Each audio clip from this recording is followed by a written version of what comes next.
diversity and inclusion has become really topical for many organisations, in particular gender equality, which is obviously great to see. I mean, we're, as a business, Stanton House, are doing a lot towards that as well and have done over the years. I think actually 58% of our employees are female now, which is great. We offer enhanced maternity leave, and I also helped launch our first Women in Business Forum for Stanton House a year ago, where we come together and talk about, women's health, family planning, career progression within our business. And it's something that I'm really, really passionate about as well. So I was really excited that we're finally able to come together again and actually do an in-person event. And today we're going to be talking about the road to CFO and how you get there, and I guess some of the barriers that still remain for women. And I think from my experience and also talking to many, many women over the years in finance, I think there still are barriers, some of which might be created by us, but that's probably a debate for another day. I think there's been a lot of positive movement in that space. I think, I could just give you an example. The UK is actually now second in international rankings for women's representation on FTSE 100 level boards, which is great. So 40% of women now have senior roles. It was 12.5% 10 years ago. So we're heading in the right direction, slowly but surely. And today we've got 4 very successful women who have made it to the top of their field, who have agreed to come and talk to us today and share their experiences and share advice with you guys in terms of how they got to the top and have taken on CFO roles, some more recently, some for a few years. So let's kick off. Carolyn, if you don't mind introducing yourself, please. Hi, good morning, everybody. So, Carolyn Bedford, I'm currently CFO at Nominet, very newly appointed, so I've only been in role there for 3.5 months. Prior to that, I worked at Vodafone for nigh on 21 years, so one of the old stalwarts. So I see there's a few familiar faces in the room anyway, which is nice to see. But really started in finance as a graduate trainee at a small Anglo-French company called R.J. Wiggins Appleton, and really worked up from there, moving through to Kimberly-Clark before joining Vodafone. And I think Vodafone was great for me because it gave me a massive array of different roles to work and leapfrog from. I've got 2 children, a daughter who's nearly 16 and about to go into GCSEs, so I'm balancing the stress levels at home a little bit with that, alongside the hormones. And then I've got a 10-year-old son, so very different characters, and obviously trying to balance that alongside the dog as well. Thank you, Kate. And I have to say, it's brilliant to be at a face-to-face event. It still feels a bit novel at the moment and not a Teams screen in sight, which is lovely. I'm Helen Shaw, and I am currently the CFO for Serco's UK and Europe division. Started life as a chartered accountant in audit practice and then moved into PFI PPP advisory. Then moved and joined Serco and have been at Serco now 12 years and have done a variety of roles. So I just got back last year from having been in Sydney for 4.5 years as the CFO for our Asia Pac business. And one of the things I would certainly recommend is if you get a global opportunity, grasp it with both hands, because I can fully recommend it. I don't have kids, but I do have horses. Now, I know they're not comparable in terms of the commitment level, but they certainly are a key part of my life and something that I need to balance alongside my career. So. Good morning, everyone. Great to just see so many faces. I was just like, wow, how many people have we got in a room? So Lindsay Roberts, so I am the CFO for Pladis UK and Ireland, and for those of you that don't know Pladis, we house the McVitie's, Jacobs and Godiva brands, so lots of biscuits. I've been in that role for 5 years.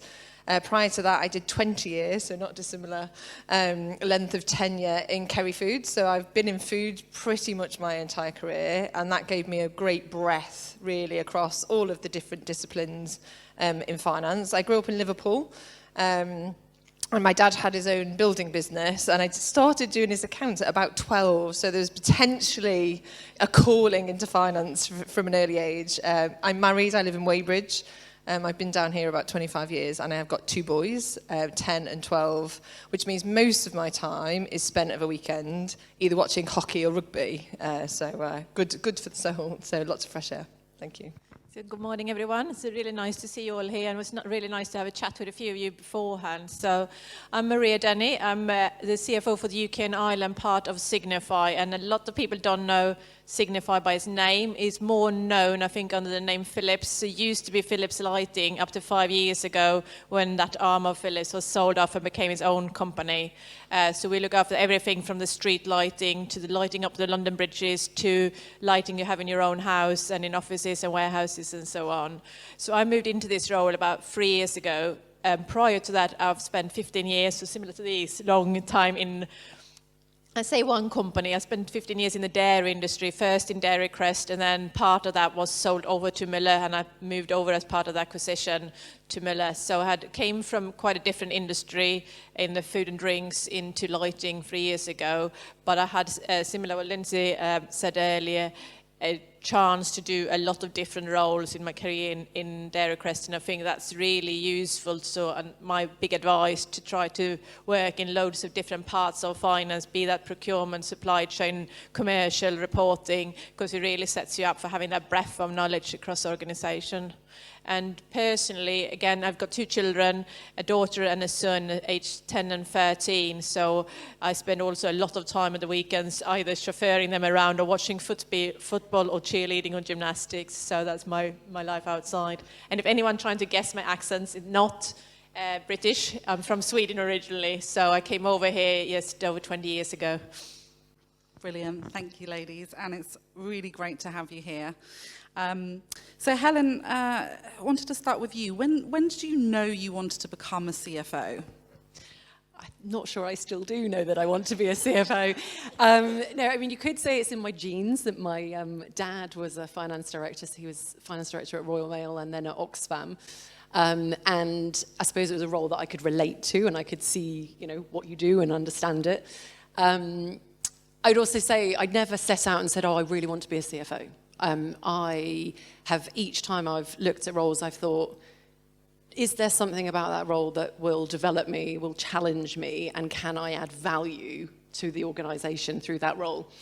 It probably wasn't until I ended up in a business unit finance director role, and I actually thought, oh, well, maybe now that sort of CFO style role is actually attainable, and I've got enough pieces of the jigsaw that might actually make it a viable option.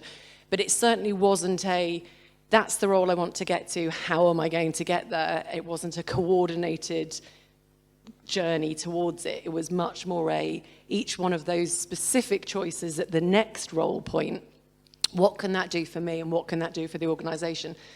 I think the other thing to say, though, is not all CFO roles are equal.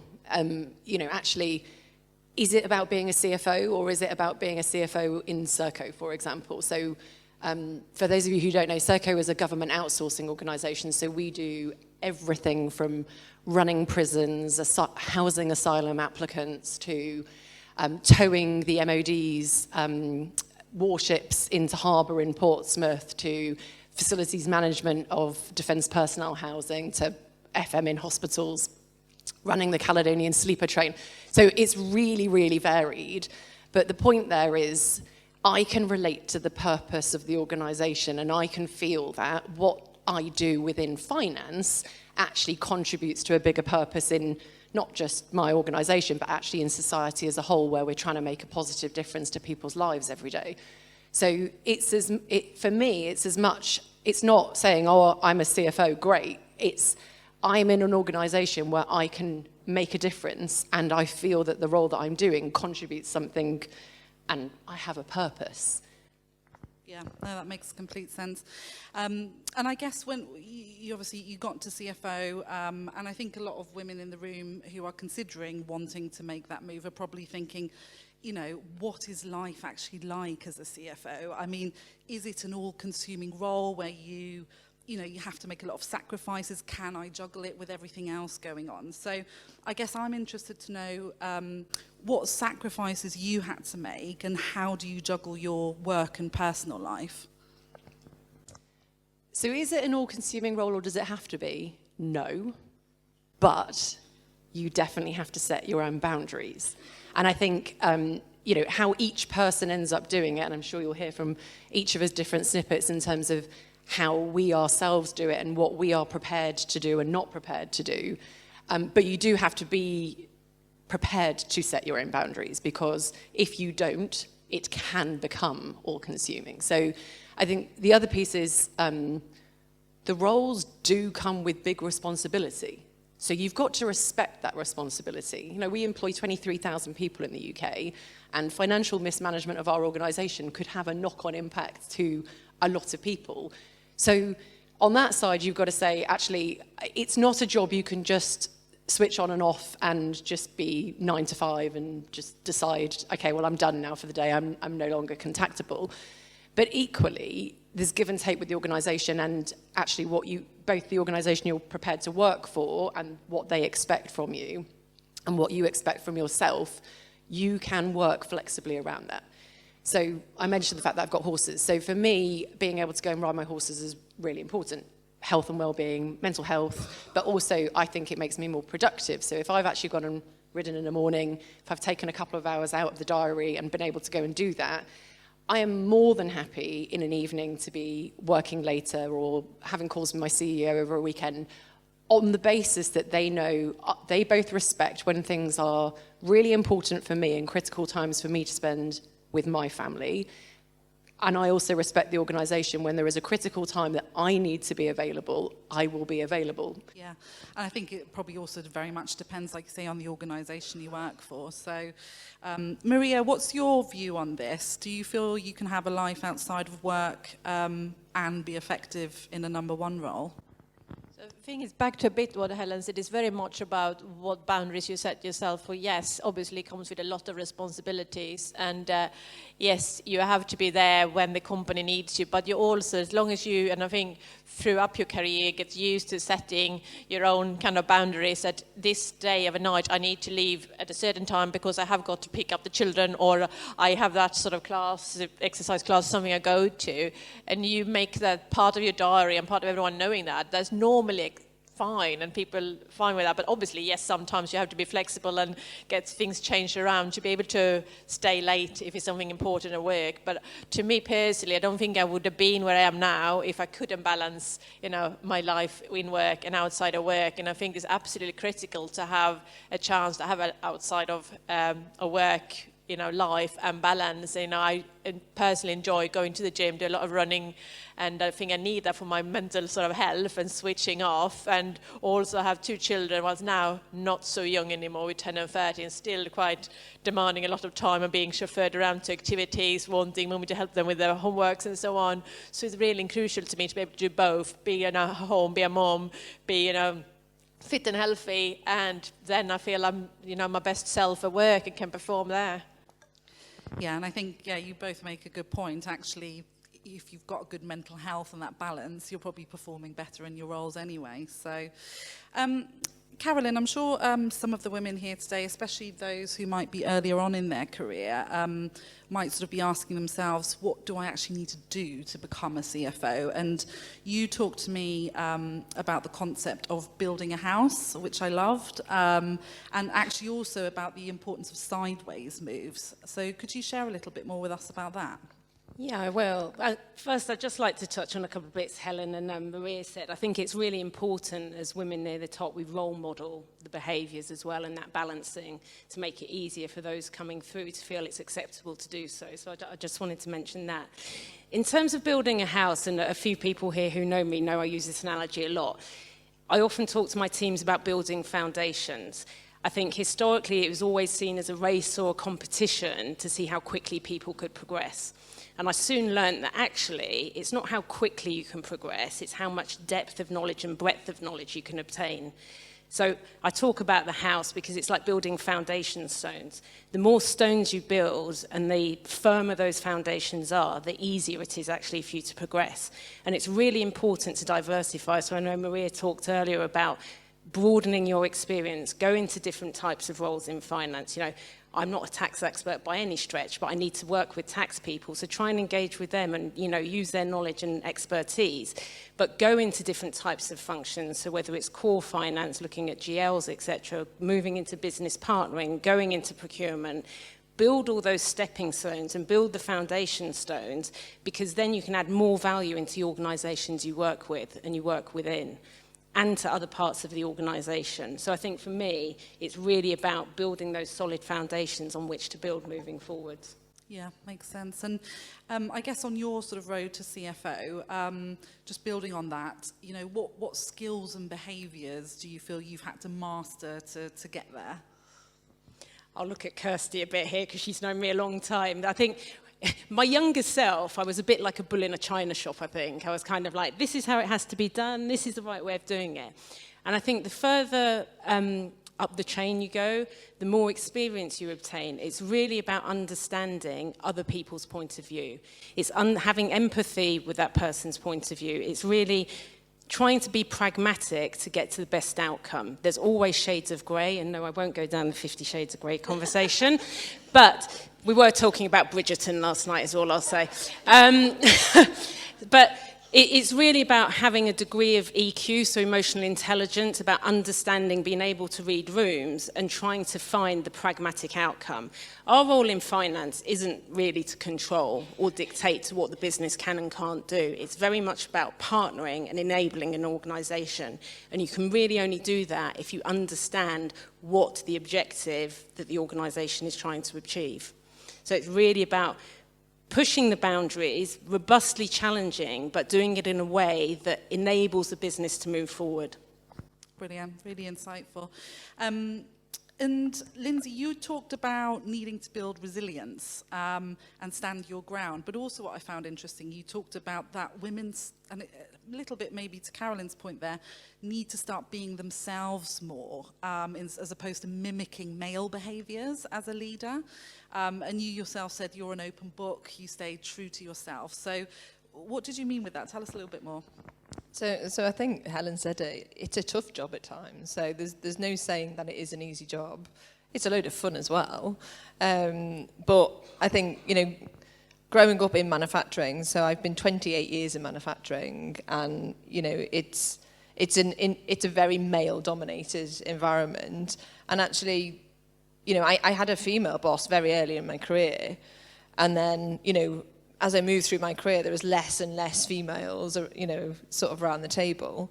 And I'd look up, certainly in Kerry, you know, they were an Irish dairy conglomerate, so, you know, very Irish male traits and behaviours. And there was a couple of women in the leadership positions that actually you couldn't tell whether they were male or female because they just acted exactly like their male counterparts. And I suppose as I was coming through my career, I thought that, gosh, I'm not like that. So therefore, does that mean that I'm not going to get there? And like Helen, you know, I didn't ever sort of say, gosh, I want to be a CFO, but I always had an ambition to progress. And I started sort of, you know, thinking, well, you know, am I maybe not getting this role or moving as quickly as my male counterparts because I'm not demonstrating those traits. And you know, there's a lot of self-reflection in that. And it was probably not until I actually had my children. And I think you change a lot. You know, any of you there that have had children, you change a lot and you think differently. And I did a bit of coaching just because, you know, that was what was going on in work at the time. And we were talking about, you know, behaviours and traits. And I thought, you know, I feel I'm different. And, you know, you get all the MBTI and you get all of this stuff. And I generally come out as not a very typical accountant. And I think the one thing that I realised was actually that's why I'm actually good. That's what my superpower is, because I'm different. And actually I bring something different to the table and I bring different opinions to the table. And actually, you know, that emotional intelligence is one thing that females do bring a lot more of generally than their male counterparts. And actually my career from that point accelerated. And I think, Kate, you said sometimes it's our barriers. And I think at that time for me, this whole pattern of self-talk where you almost talk yourself out of it. Because it's like, oh, well, I can't do it. And okay, actually they're going to be better at it than me. And oh, well, I haven't got the experience to do it. I think all of that got mixed up. And because you haven't got those role models that are role modelling it something different, So I think that's why I am very much the authentic me. And what I've learned is people don't work for companies, they work for leaders. Yeah, and it's all about that emotional intelligence. And to your point earlier, you know, it is about being, you know, females being that role model, and that we bring our strengths to those leadership roles. So, yeah, I completely understand that. Helen, you mentioned to me, we talked a lot about building your internal brand and how important that is, and your profile. So, what does that mean to you? Probably start by saying I cringe a little bit at the language around brand and PR for yourself, because it sounds like some marketing BS that, you know, you've got to try and change yourself from something that you are. That's not it at all.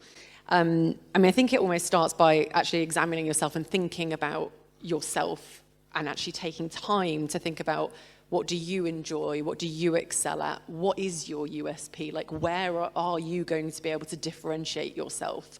And make sure that you can play to those strengths that you've identified. And obviously you can work with others in that conversation and exploring that about yourself. But more in respect of the kind of career development, ultimately it's owned by you. You know, so it might be a two-way street with your organisation, but actually it is about you proactively managing that.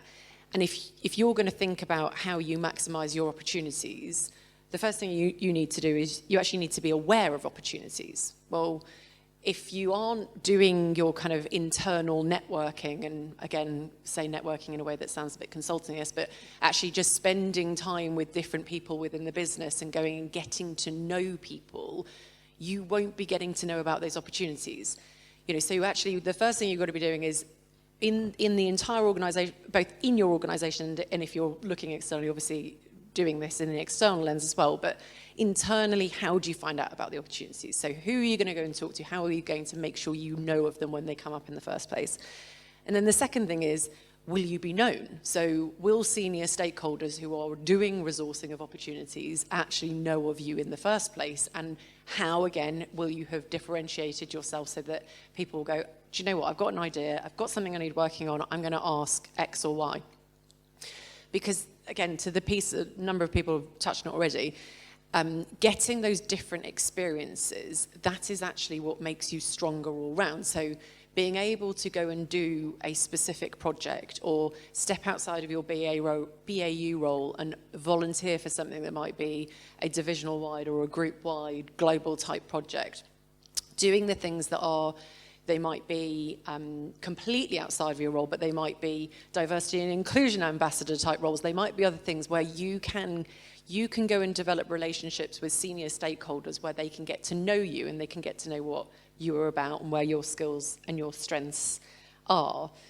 The other piece, though, is about exposure events. That sounds like you're going to go and do something flashing or whatever. But we talk about in terms of, for senior stakeholders to know who you are, you've got to also build your credibility. So if you have the opportunity, and we would, in our organisation, I would take something like presenting to our investment committee as one of those exposure events where you might not get to do it very frequently. So when you do, you've got to make the most of it. So you've actually got to really make sure that you go and prepare as well as you can and that you are as credible as you can be, and you present in such a way that you will have made an impact to those senior stakeholders who you want in the future to think about you in a different way. Yeah, it's really insightful. I guess it also comes down to, you know, building that confidence to be able to do that then in the first place. And because all four of you talked about the importance of sponsorship, allies internally, and that's played a big part in all of your careers. Carolyn, I know, for example, you were mentored by Margherita Della Valle, who's Vodafone's former CFO and now CEO, which is obviously hugely inspiring to many, I'm sure. Just, I guess, to build on what Helen said, why is having internal sponsors so important? How do you actually go about getting them? So I think, like Helen said, it's really about that allyship and having people who are going to have your back, for want of a better word. It's those people that, when you put yourself forward, are going to know you and going to be able to support you to get you their next role. I think For me, it's a little bit of luck with Margarita. I was very fortunate. I was a head of finance for corporate functions for a period at Vodafone when she was group financial controller, and happened to work with her an awful lot at that point. And it kind of evolved from there. So it wasn't that suddenly she came and went, Carolyn, I'm going to mentor you. But again, and I spoke to a few ladies in the room about this earlier, it's about networking. Tools, processes will get you a certain way. But it's the relationships that Helen talked about are the real differentiators. You can have a very equal playing field in terms of skills, knowledge, etc., how you portray yourself. But it's that extra piece of someone saying, well, I know that person, I trust that person, and being able to build your levels of trust in the organisation that will be the differentiator. I think when someone says to me, have you got a mentor, it sounds a bit like a tick box exercise as well. And I think what you need to do, it's a bit like coaching and all those other things, is find somebody you connect with. It does not have to be somebody in finance. And actually, some of my better mentors have been outside finance because they give me a completely different perspective. They don't know my day-to-day role. They don't know kind of the intricacies of some of the relationships. They can give me a very sound outside view and actually some really good food for thought. So I think getting a mentor or a coach is really inspiring because they give you that different perspective.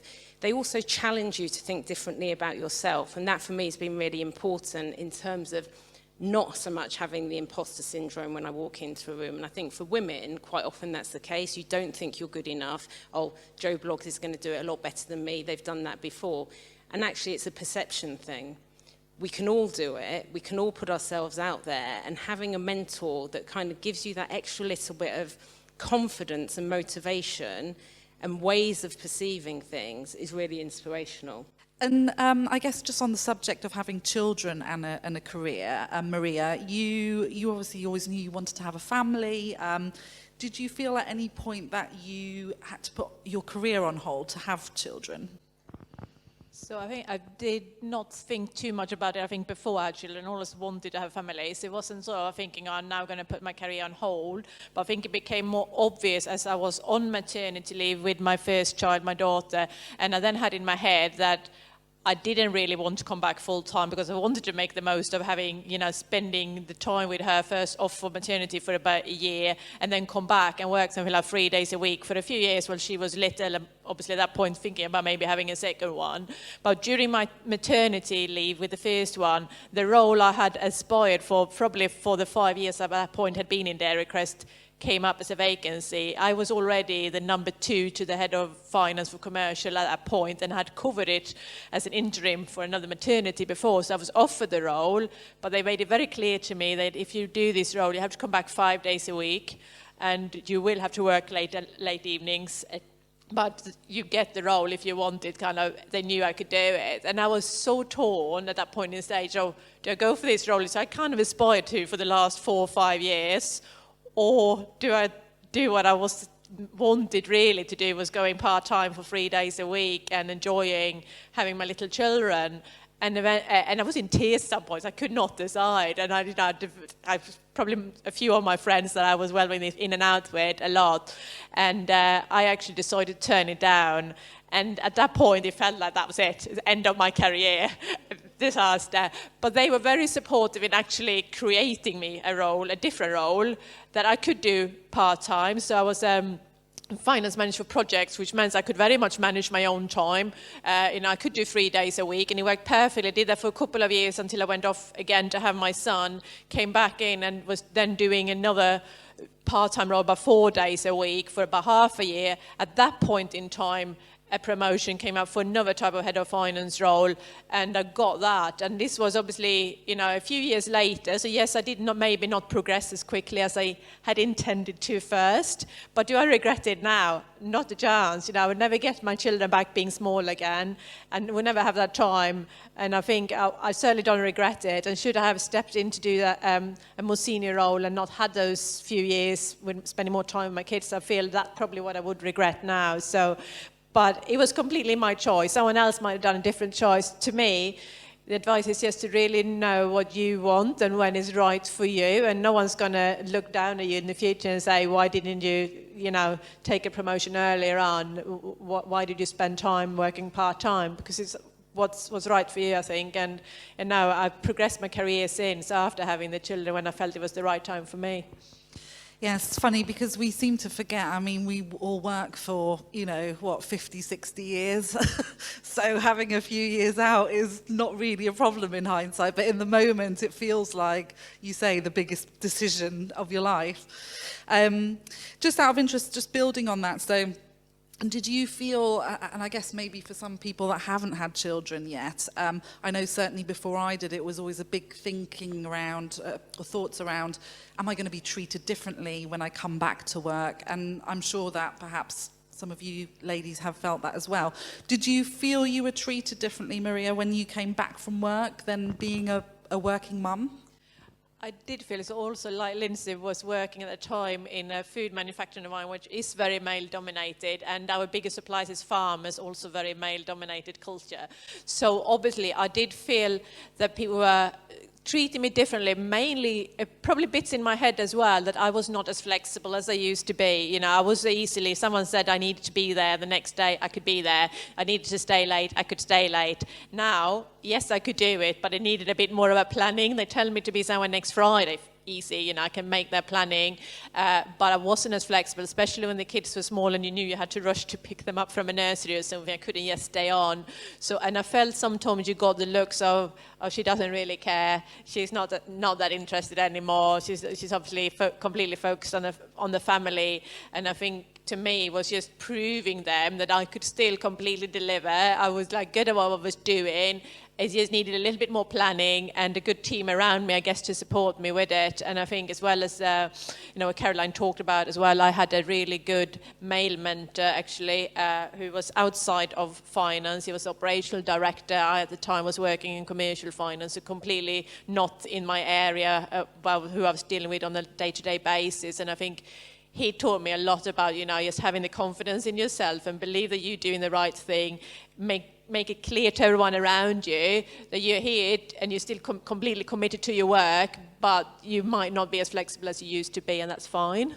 And Lindsay, I guess similar question. You've already mentioned you worked part-time for quite a long time, and it's great that you had such a supportive, leader as well. Do you think having children had an impact on your career in any way? So I actually think it did. I actually think it made me think differently about my career, maybe a bit more deliberately. So obviously, I'd been in a company for over 10 years when I went off and had my children. And I'd probably been in a role for maybe a little bit too long at that point in time.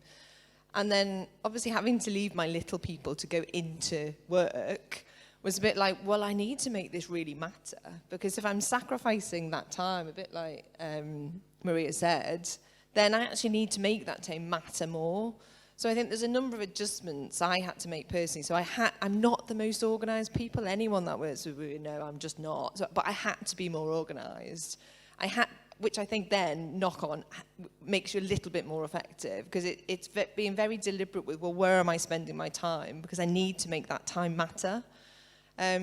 Then also, I'd been in quite a back office role for quite a long time. So it was great learning experience. And we'd done ERP implementations, we'd done shared service implementations, but, they were quite back office. And I thought, well, actually, if I want to progress, I need to get back in the game, in the saddle.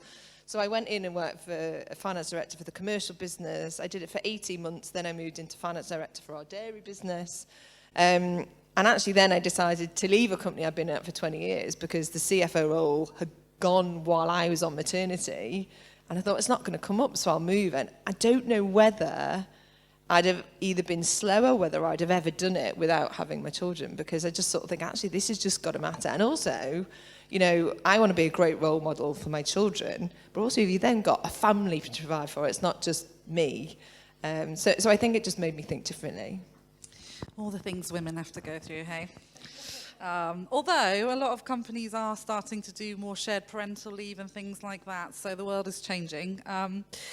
Helen, when we talked, interestingly, you stuck with me. You said you actually felt you've always had equal opportunities, and you've always felt entitled to have a voice, which is amazing. And I guess my question really is, how do you build that confidence? And if you don't have that confidence, or what advice would you give to someone who doesn't naturally have it? So it's quite difficult for me to imagine, because in my brain, everybody has a valuable opinion. So for me, that idea of when we talk about inclusion and we talk about diversity and we talk about everybody matters, like that to me is how I've been brought up, and it's how I live my life. So for me, if I apply that, I actually say, well, that also means me. So for a bunch of people in this room who might go, they are really supportive and really promote other people and say that they believe that everybody has a voice and everybody matters. And then when it comes to themselves, then says, oh, but actually maybe I don't, or maybe I shouldn't, or maybe I'm not entitled to be there or be in that conversation. So you have to actually give yourself that advice and that opinion and feel that way. Now, that's easier said than done, because it's a mental barrier. It is all about how you perceive yourself and the situation, etc. And it's not to say that, I have confidence. I am a naturally confident person. And again, it's how I've been brought up. It's the entirety of all of my learnings and my development, and this is where I am. It doesn't mean that you can't recreate it or can't help and support people who are more lacking in that confidence. So I suppose that's the first thing, is that piece around truly believing that everybody's voice matters and believing that about yourself. The second thing is to really actually examine what is it that's driving you to not feel confident in this space. Is it that you actually, when you look around the table, you feel intimidated by other people? Is it that you don't feel confident about your subject matter expertise?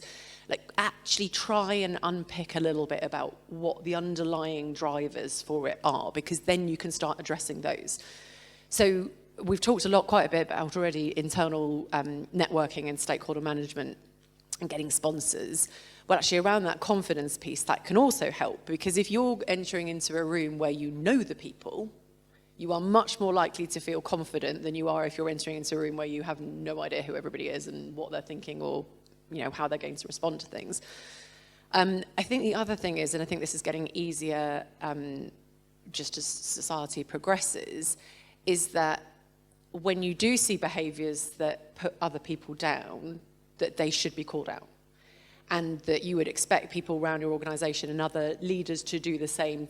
So if somebody starts talking over somebody else, I'm really sorry, could you please let so-and-so finish, because, they were still talking, there's a point to be made, etc. So it's getting some allies, so it's getting people who can support you in that conversation. So if you need somebody in the first instance to handhold you in there so you've got a supportive, friendly face, try and make that work. You've also just got the practice. So quite often confidence is about the fear of the unknown, and when you don't do it frequently enough, or it's a bit, it's mysterious, you don't actually know what to expect.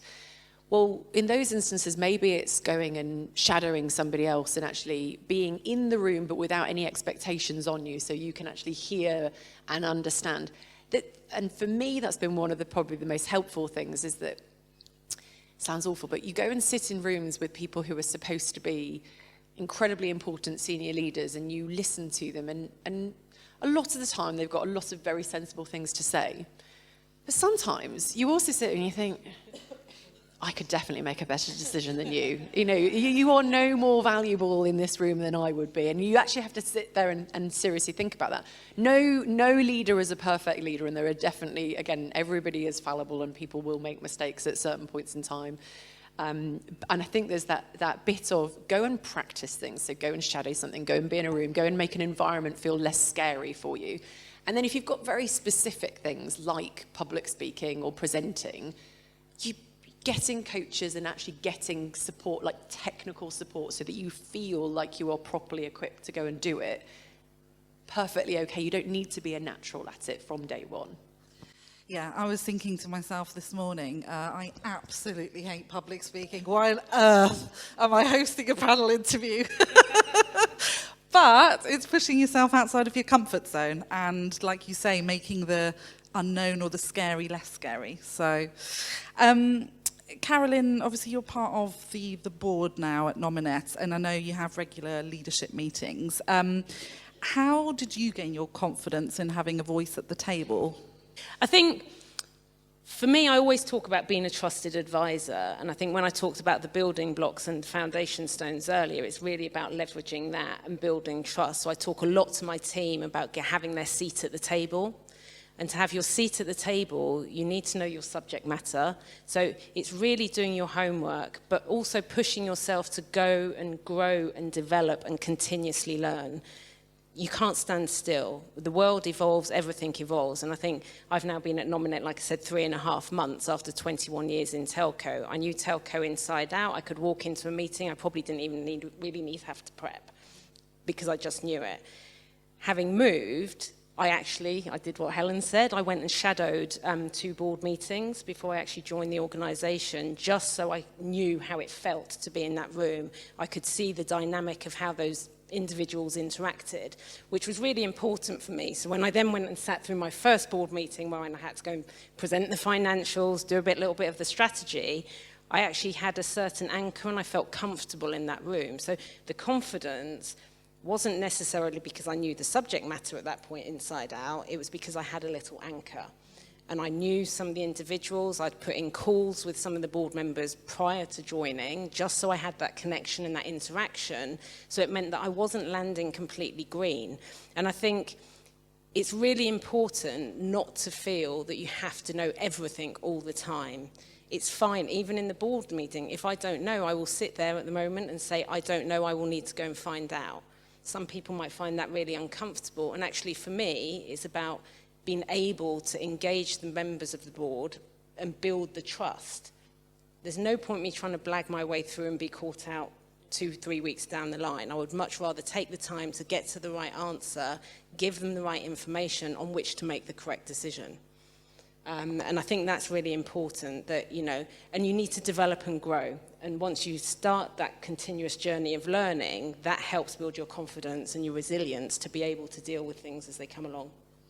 Yeah, and I think what's also really great to hear is that you guys are all in number one leadership roles, but you're still developing, you're still learning, and that continues, like you say.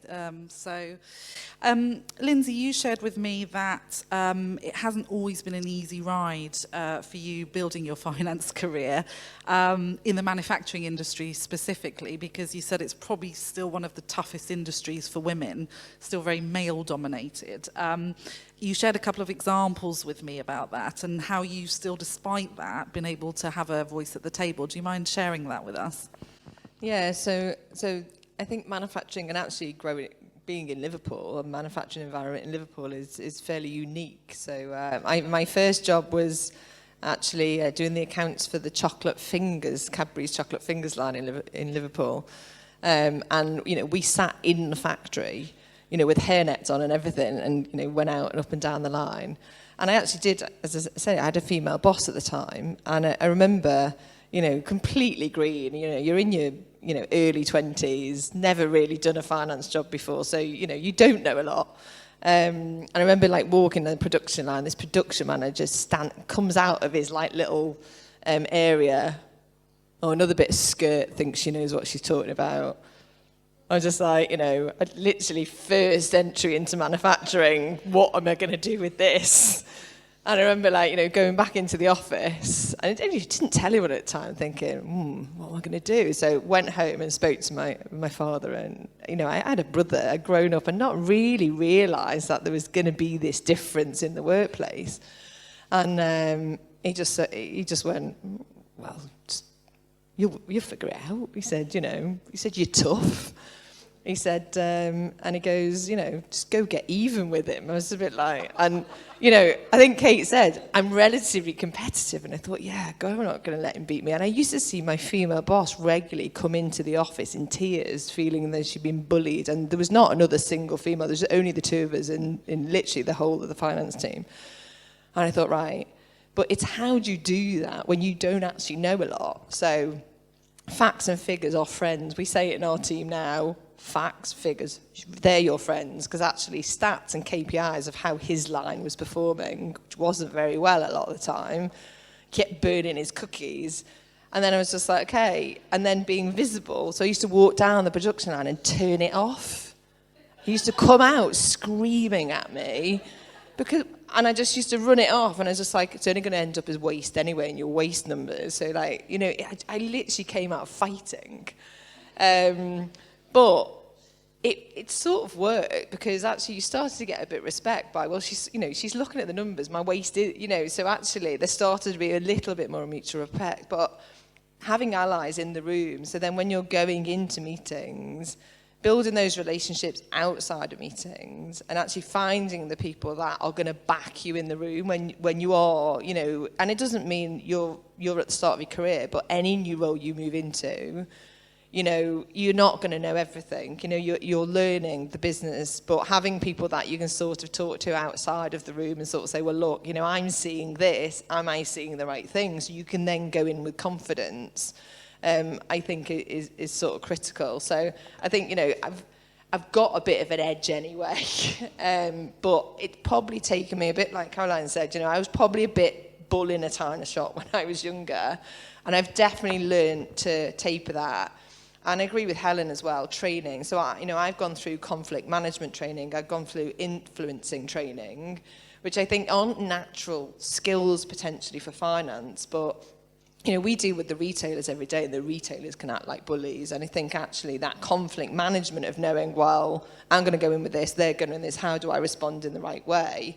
So, you know, if you do end up in an environment where you think, actually, there's something that's going to really help me in this environment, and then finding people who can, you know, support you in it, I think, you know, is probably how I've got there. And I do a lot of talking even now to my peers. I still get out to site. Behaviours have changed. I agree. Look, behaviours, it's not as difficult an environment. We've got a lot of female engineers. We do a lot of grad schemes to try and get females into the profession. But it's still not the most attractive environment for females. Yeah, I'm sure things have improved a little bit maybe since those days. Helen, something you shared with me that really stuck, and actually I think perhaps you or Carolyn mentioned it earlier, was you've always been very open and transparent about your own limitations and the lack of experience maybe you have in certain areas. So what do you mean with that? So I think there's a couple of things. So first of all, there's the idea of actually we're all incomplete leaders anyway. So there's quite a lot of theory out there in terms of actually your high-performing teams are when you understand and recognise your own limitations and you put the right skill sets around you so that actually the combined effect of that team is stronger. You don't want everybody replicating the same skills and capabilities because otherwise you just end up with that groupthink, etc. So you've kind of got the start point, which is it's actually entirely normal to be an incomplete leader, person, skills. You know, you're not expected to be an expert in everything.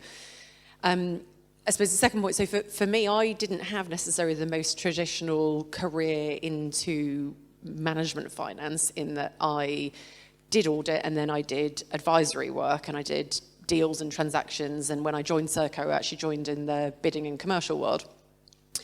So at the point I became a business unit finance director, I had never done a month end. I am a technical accountant, I understand accountancy, but from an audit perspective, I'd done it. And I'd priced loads and loads of contracts up and done lots of complex structuring of infrastructure finance, but I'd never actually done a month end. Now, obviously, I had an amazing sponsor who was prepared to put me into that position, and they trusted that I would be able to cope with this and gain the skills and requirements. But they also, they didn't give me a hospital pass in that I had a very strong team around me, and that's the point that you can go and you can learn. When I went over to Australia, again, like the idea, you go to a different country, what you know about your home country is not the same as your host country. That is everything from culture to tax systems to even local statutory accounts, etc. You need to be open and honest about what it is you don't know, because otherwise you will be blinded because you don't actually know what you don't know.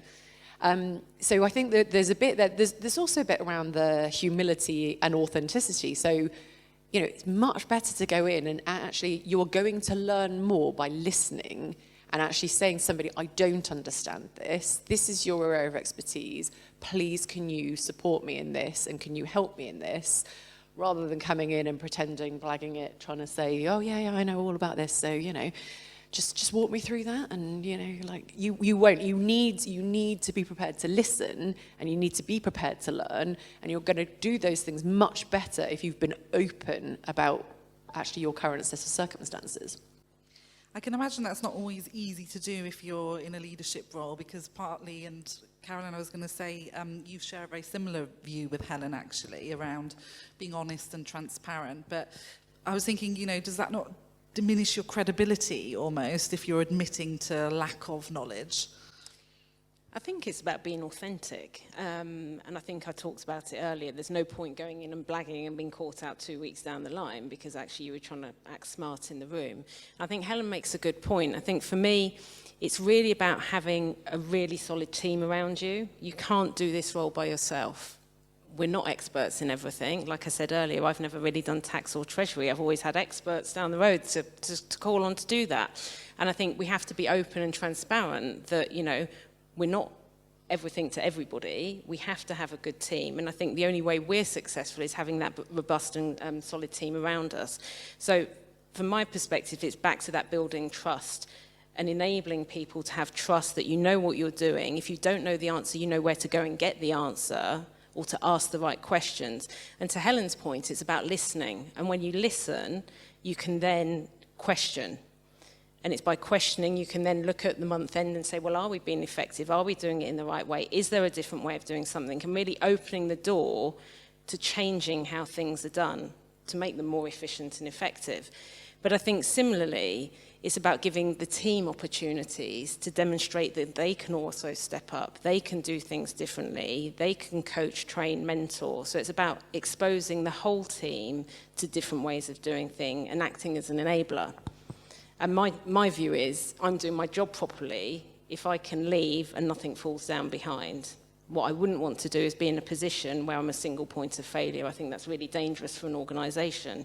And our role is to coach and mentor kind of the next generation, which is why, again, through hybrid working and trying to get back into the office, having those coffee room conversations and those side conversations, coaching, teaching people, the more junior members that are coming through on the basics, how to interact, how to question is really important. So I think all of us, and we've said it a number of times, are continuously learning, continuously growing, and that's the only way the function evolves, but us as individuals and the teams evolve. Yeah, and I think to what you said, it's about being that role model as well to other people in your team, that it's okay not to know everything as well, and that actually that is a good thing, and Absolutely, and it's about building confidence. I think you can only be confident the more you practice. And it's about putting yourself in uncomfortable situations and really stretching yourself. And it's enabling others to do the same. Yeah, absolutely. So talking about, I guess, learnings, Lindsay, what do you think's been your sort of biggest learning as a leader over the years?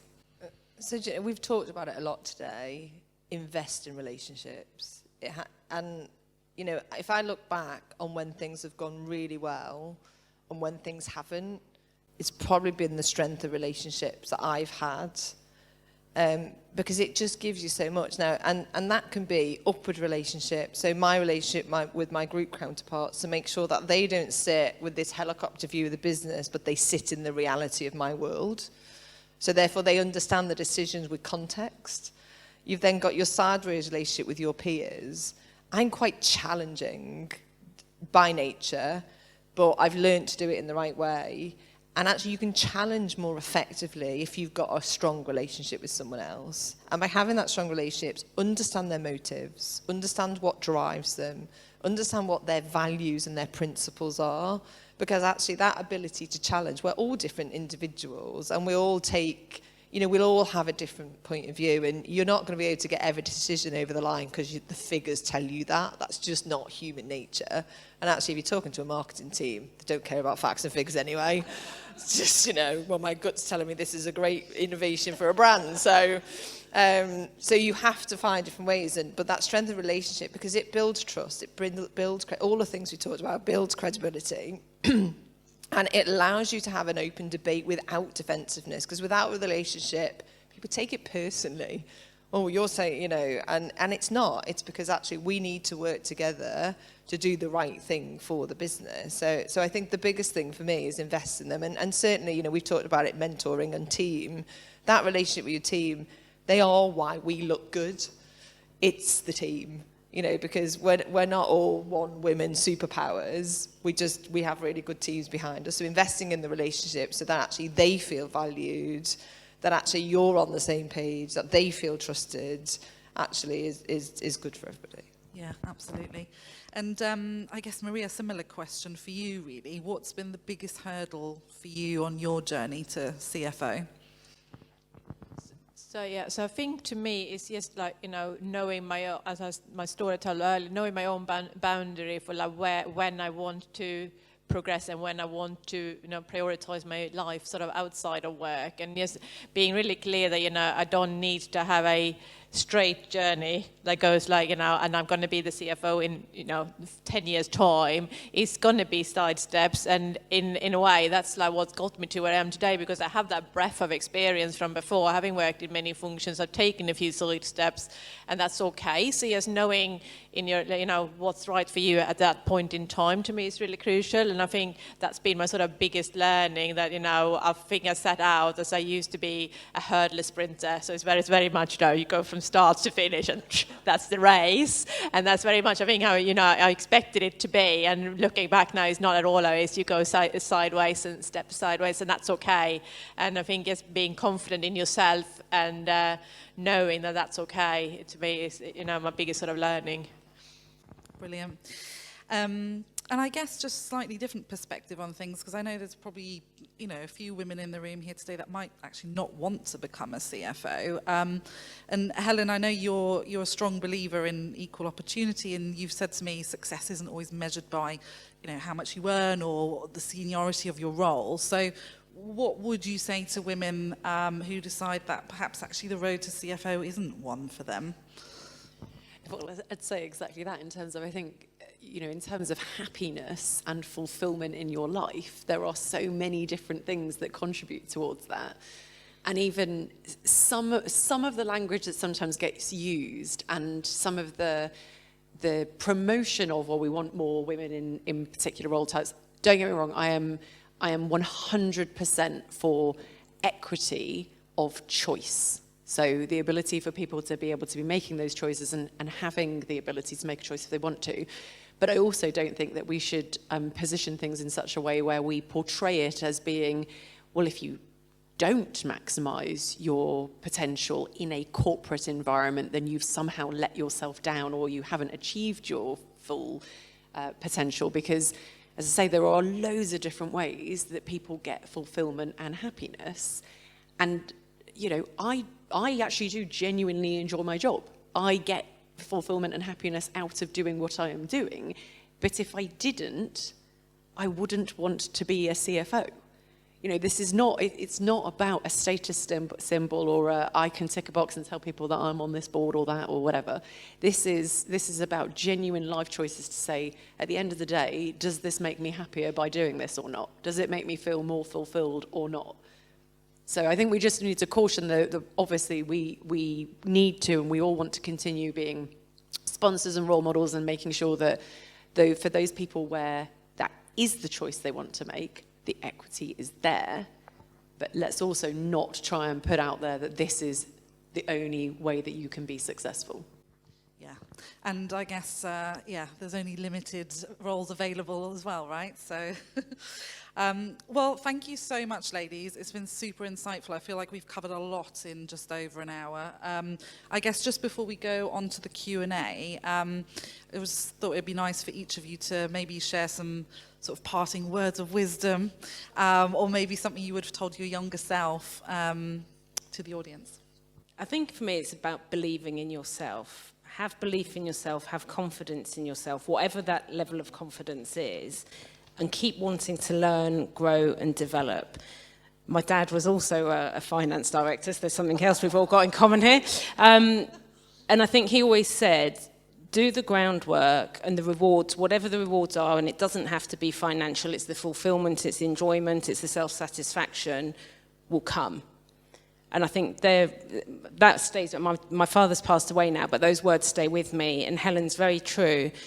If you don't enjoy what you're doing, there's no point doing it. For me, it's all about the development, the self-growth and improvement and learning. So I think believe in yourself and build your confidence, and it will take you to where you want to go. Slightly different take from me, which is I would be saying to everybody, make sure that at least once a month you are doing something that puts you out of your comfort zone. Because you develop more when you are outside of your comfort zone. And we all don't like doing it, but to the extent that you're asked to, present on a team call or lead a meeting that you wouldn't normally lead or whatever, lean in, challenge yourself, do it, and try and, as I say, month by month, kind of think, what was the thing this month that pushed me out of my comfort zone and I didn't want to do, but I did it anyway. So mine's very similar. Be brave. Because that's what it's going to take. I think, you're right. Being in your comfort zone doesn't lead to growth. So, build those connections, speak up in that meeting, take that project. Some of my best learning experience have been projects I didn't really want to do because either they pushed me out of my comfort zone or I wasn't quite sure what I was going to gain from it. And they've been great learning experience. So I think, being brave and just, then I think you'll get the experiences, you'll get that confidence and actually just continue to grow. So I think mine is a little bit similar to what you said. It's sort of taking ownership for your own career. So no one else is going to do it for you. So if you feel you need to be on that course to get more confidence in presenting, or if you want to be part of a project, go ask for it. Have those conversations, those development conversations constantly with your boss. If you don't feel that's right, have with someone, a mentor that you have, to really feel like what do you want to do next? What would really, as you said here earlier, fulfill your career, make it, you wake up in the morning, go to work to feel that you will enjoy it. What else do you want to do to feel that you're constantly learning? And it might not take you to the CFO role, that might not be what you want, but at least it means it's worthwhile for you to be aware. So just be out there and ask for the opportunities and do step out of your comfort zone and ask for being involvement or go on things when you can, because that will make it much more enjoyable whilst you're at work. Thank you, ladies. Yeah, really inspirational. Can we please have a big round of applause for our lovely panelists? Well done.